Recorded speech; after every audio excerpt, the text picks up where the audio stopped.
Pemirsa, meski masih dalam proses penyelidikan pihak kepolisian terkait motif pelaku dugaan penculikan anak di sejumlah daerah di Bali, semua pihak diharapkan mewaspadai modus dibaliknya.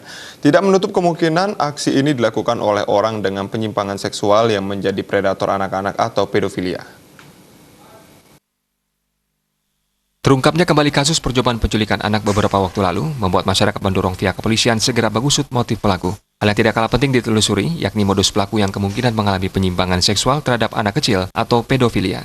Kasus ini sendiri pernah beberapa tahun lalu terjadi yang menggegerkan masyarakat Bali dan pelakunya adalah warga negara asing. Pemerhati perempuan dan anak pandai istri Prima Dewi Maharani berharap, walaupun modusnya tidak sama dengan orang yang mengalami kelainan seksual, pelaku penculikan anak ini harus tetap diusut tuntas. Bila melihat kasus pedofilia yang sempat terjadi, diperkirakan si pelaku akan berusaha mendekatkan diri dengan korban ataupun orang terdekat dengan berbagai uang, mainan maupun fasilitas lainnya. Kondisi ekonomi yang belum sejahtera menjadikan kasus pedofilia sering terjadi di daerah pedalaman. Para orang tua diharapkan memberikan pendidikan seks yang memadai kepada anaknya, baik menyangkut batasan-batasan terkait tubuhnya dan cara melindungi diri dari pusat perhatian orang lain.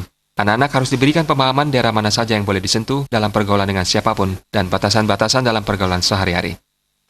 Ya, kalau kita juga harus tidak memungkiri bahwa yang pernah terjadi di Kabupaten Karangasem itu adalah kasus pedofilia.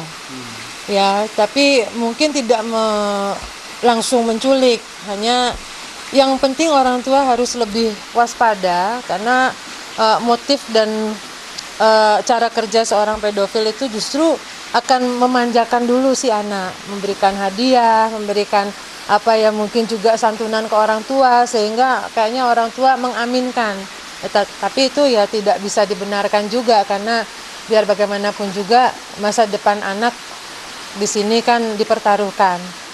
Nah, untuk daerah-daerah yang sepi ya sekali lagi sih memang pengamanan swadaya dari lingkungan terdekat, keluarga, ibu itu amat penting. Kasus penculikan anak yang terjadi belakangan ini sekaligus menjadi pembelajaran semua pihak untuk lebih waspada dalam mengawasi anak-anaknya. Trimaja dan Saputra, Bali TV.